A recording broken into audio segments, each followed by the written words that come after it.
Indonesia adalah rumah rusak. Gen Z harus bayar mahal.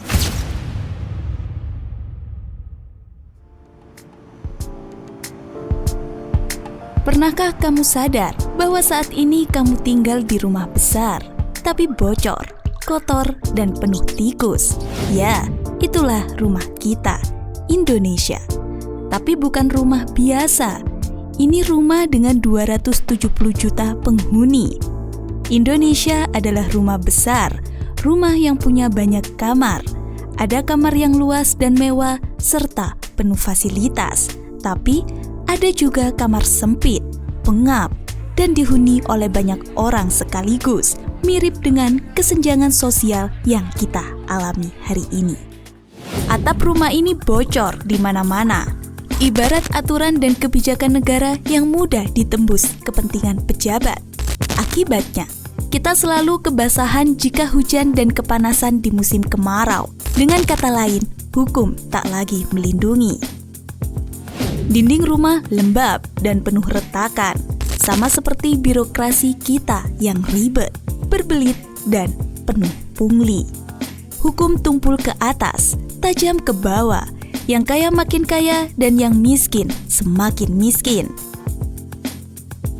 Saluran air rumah mampet, genangan air kotor menumpuk, mirip dengan jalur pelayanan publik yang tersumbat, lambat, dan bikin kesal. Belum lagi, lantai rumah yang keramiknya terkelupas, bisa melukai siapa saja yang lewat.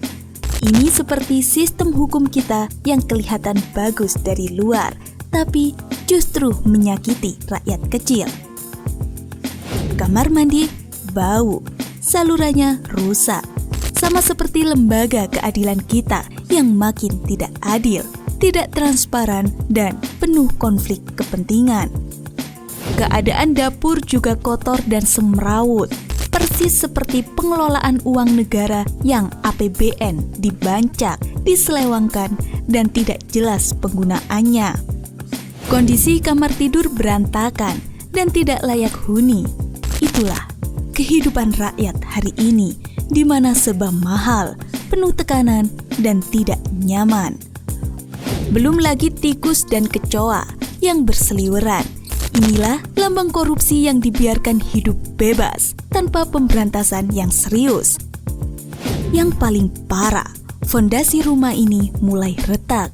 Sama seperti struktur konstitusi dan sistem tata negara kita yang mulai disusupi kepentingan sesaat. Rumah ini bisa roboh kapan saja, tapi masih ada harapan, karena di antara kita masih ada yang ingin membangun ulang. Lantas, apakah kamu mau terus diam atau ikut membantu memperbaiki rumah ini?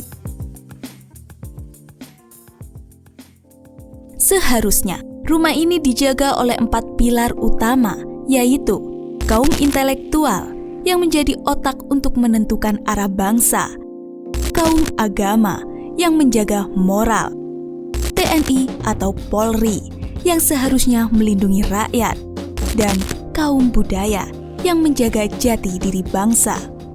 Tapi kenyataannya, keempat pilar ini sibuk mempercantik kamar masing-masing, tidak peduli atap di atas kepala rakyat udah bocor dan nyaris ambruk. Sementara itu, rakyat yang merupakan jiwa atau pemilik rumah ini terus menderita. Harta mereka diambil pencuri, keadilan hilang, para pilar hanya menonton.